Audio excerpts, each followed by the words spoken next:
الله نحمده ونستعينه ونستغفره ونعوذ بالله من شرور أنفسنا وسيئات أعمالنا من يهد الله فلا مضل له ومن يضلل فلا هادي له أشهد أن لا إله إلا الله وحده لا شريك له شهادة من هو خير مقاما وأحسن نديا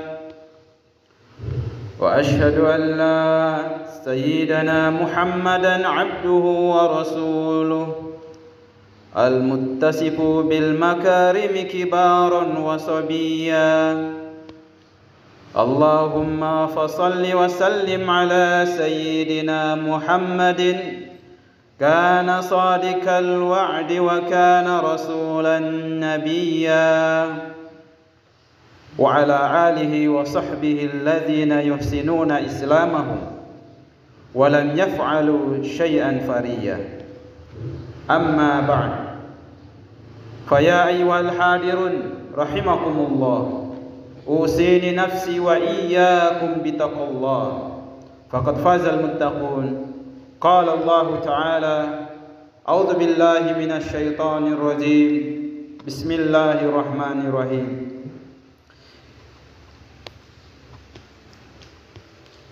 ذلك ومن يعظم شعائر الله فإنها من تقوى القلوب. Alhamdulillah, Allah masih berikan kita nikmat iman dan Islam serta kesehatan sehingga di hari mulia ini kita berkumpul di tempat mulia ini untuk bermunajat kepadanya.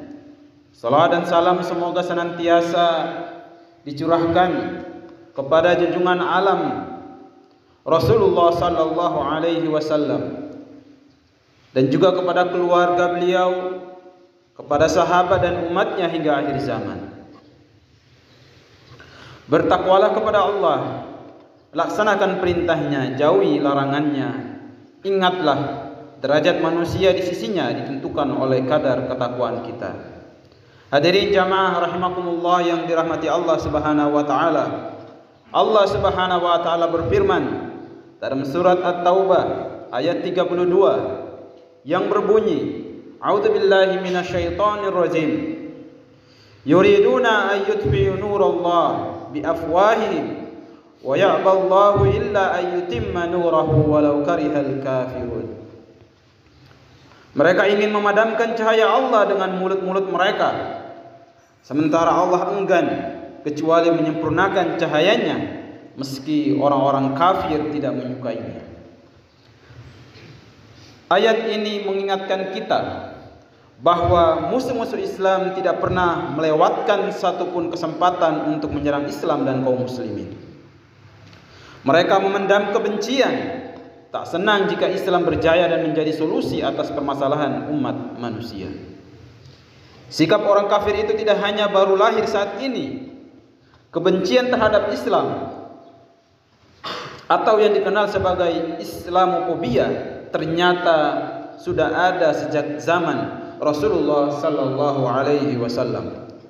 Selama periode Mekah, yakni pada tahun 610 sampai dengan 622 Masehi, Rasulullah SAW dan kaum muslimin menghadapi ujian yang begitu dahsyat dari orang-orang kafir Mekah.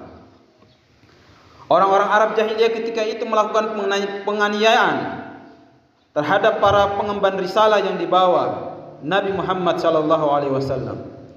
Sejumlah tokoh Quraisy seperti Abu Jahal dan Abu Lahab gencar membuat propaganda agar masyarakat Makkah menolak kehadiran Islam. Mereka juga memprovokasi orang-orang Makkah untuk melakukan aksi kekerasan terhadap Rasulullah SAW dan para pengikutnya. Bahkan beberapa sahabat menjadi korban kekejaman mereka. Sebut saja Ammar bin Yasir, Khabbab bin Al-Arat, dan Bilal bin Rabah.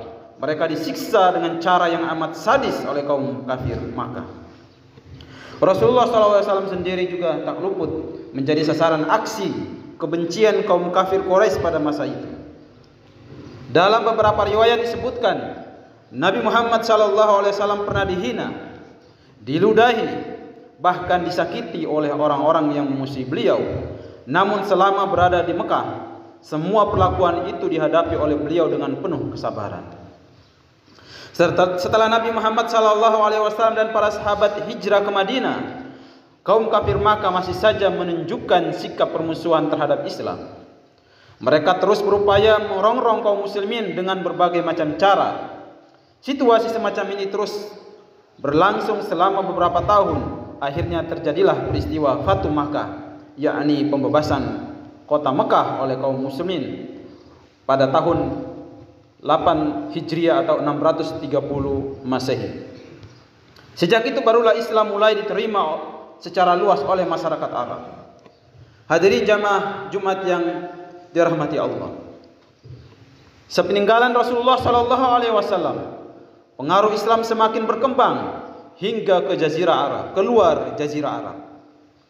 Beberapa penaklukan yang berlangsung selama pemerintahan Khilafah Umayyah, Abbasiyah, Utsmaniyah memberikan kontribusi besar dalam membentuk peradaban Islam di berbagai belahan dunia, termasuk Eropa.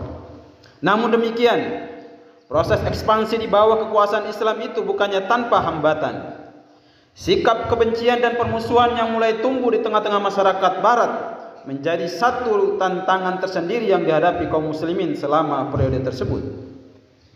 Ketakutan terhadap pengaruh Islam yang semakin meluas mulai tertanam di kalangan masyarakat Barat.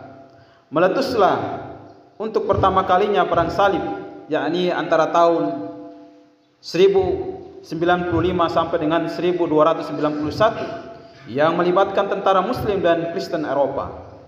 Pada masa-masa itu, Kekaisaran Bizantium dan Gereja Romawi menggunakan propaganda sentimen anti-Islam untuk merebut Yerusalem dari tangan kaum muslimin. Puncaknya ketika rezim Kristen atau Spanyol Andalusia memaksa umat Islam untuk memeluk Kristen. Jika tidak, maka mereka dibunuh. Maka jangan heran jika Islamofobia itu masih terus ada sampai sekarang. Beberapa waktu yang lalu, seorang profesor dengan beraninya melakukan tindakan rasisme dan melecehkan ajaran Islam. Yang terbaru, Ustadz Abdul Somad dideportasi dari Singapura karena alasan yang dicari-cari dan tak masuk akal. Hadirin salat Jumat yang dirahmati Allah Subhanahu wa taala. Ingatlah, siapapun tidak selayaknya takut dan benci terhadap Islam, sebab Islam adalah agama mulia yang bersumber dari Zat yang Maha Mulia, Allah Subhanahu wa taala, pencipta manusia. Islam membimbing manusia dengan ajaran yang mulia, ajaran tentang kewajiban jilbab bagi muslimah misalnya. Jelas bertujuan memuliakan mereka, bukan merendahkan mereka. Islam pun memberikan perlindungan kepada segenap umat manusia. Bahkan jihad fisabilillah di dalam Islam yang sering dituding identik dengan terorisme sesungguhnya tetap meniscayakan perlindungan kepada mereka yang tak terlibat dalam peperangan seperti perempuan, orang tua, anak-anak. Nabi Muhammad SAW bersabda, "Berangkatlah kalian dengan nama Allah dan di atas agama Rasulullah. Janganlah kalian membunuh orang yang lanjut usia, anak kecil dan wanita." Hadis riwayat Abu Dawud. Sejarah Islam pun sejak masa Rasulullah SAW dan era kekhalifahan banyak berisi kemuliaan terhadap umat manusia. Tak pernah terjadi pemaksaan agama Islam kepada non-Muslim, apalagi aksi genosida terhadap kalangan di luar Islam. Sejarah menyaksikan khilafah sepanjang sejarahnya justru menjadi payung kebersamaan untuk berbagai agama. Karena itu, tidak selayaknya bagi siapapun bersikap nyinyir terhadap Islam dan ajaran Islam seperti jilbab, jihad, khilafah dan lain-lain. Tak seharusnya mereka membenci berbagai simbol dari syiar Islam. Ketahuilah, menonjolkan syiar Islam adalah wujud ketakwaan. Allah Subhanahu wa taala berfirman, "Dzalika wa may yu'adzib sya'airallahi fa innaha min taqwal qulub." Demikianlah perintah Allah. Siapa saja yang mengagungkan syiar-syiar Allah, sungguh itu timbul dari ketakwaan kalbu. Surat Al-Hajj ayat 32. Maka mari kita lawan segala bentuk Islamofobia dengan argumentasi yang cerdas, tanpa kekerasan. Sampaikan kebenaran walaupun pahit. Pasti Allah menolong hambanya yang menolong agamanya. Barakallahu li wa lakum fil Qur'anil azim wa nafa'ani wa iyyakum bima fihi minal ayati wa dzikril hakim. wa taqabbalallahu minna wa minkum tilawatahu innahu huwas samiul alim. Aqulu qawli hadza fastaghfirullahal azim innahu huwal ghafurur rahim. Alhamdulillahi ala ihsanihi wa syukru lahu ala taufiqihi wa imtinanihi. وأشهد أن لا إله إلا الله وحده لا شريك له وأشهد أن سيدنا محمدا عبده ورسوله الداعي إلى رضوانه. اللهم صل على سيدنا محمد وعلى آله وأصحابه وسلم تسليما كثيرا. أما بعد، فيا أيها الناس اتقوا الله فيما أمر وانتهوا عما نهى واعلموا أن الله أمركم بأمر بدأ فيه بنفسه وثنى بملائكته المسبحة بقدسه وقال تعالى: إن الله وملائكته يصلون على النبي يا أيها الذين آمنوا صلوا عليه وسلموا تسليما. اللهم صل على سيدنا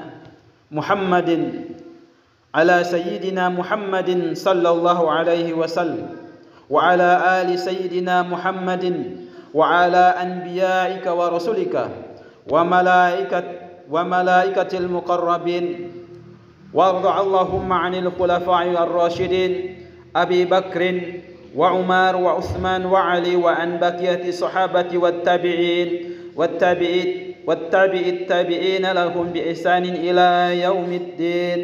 وارض عنا معهم برحمتك يا أرحم الراحمين.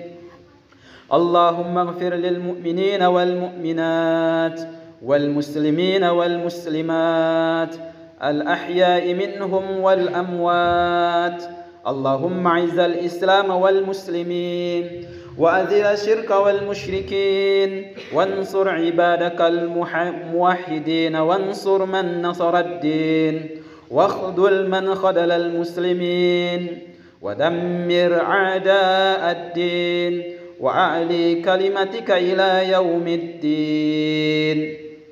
اللهم ادفع عنا البلاء والوباء والزلازل والمهان وسوء الفتن والمهن ما ظهر منها وما بطن عن بلدنا إندونيسيا خاصة وسائر البلدان المسلمين عامة يا رب العالمين. ربنا آتنا في الدنيا حسنة وفي الآخرة حسنة وقنا عذاب النار. ربنا ظلمنا أنفسنا وإن لم تغفر لنا وترحمنا لنكونن من الخاسرين. عباد الله، إن الله يأمركم بالعدل والإحسان وإيتاء ذي القربى وينهى عن الفحشاء والمنكر والبغي يعظكم لعلكم تذكرون. واذكروا الله العظيم يذكركم واشكروه على نعمه يزدكم ولذكر الله أكبر. أقم الصلاة.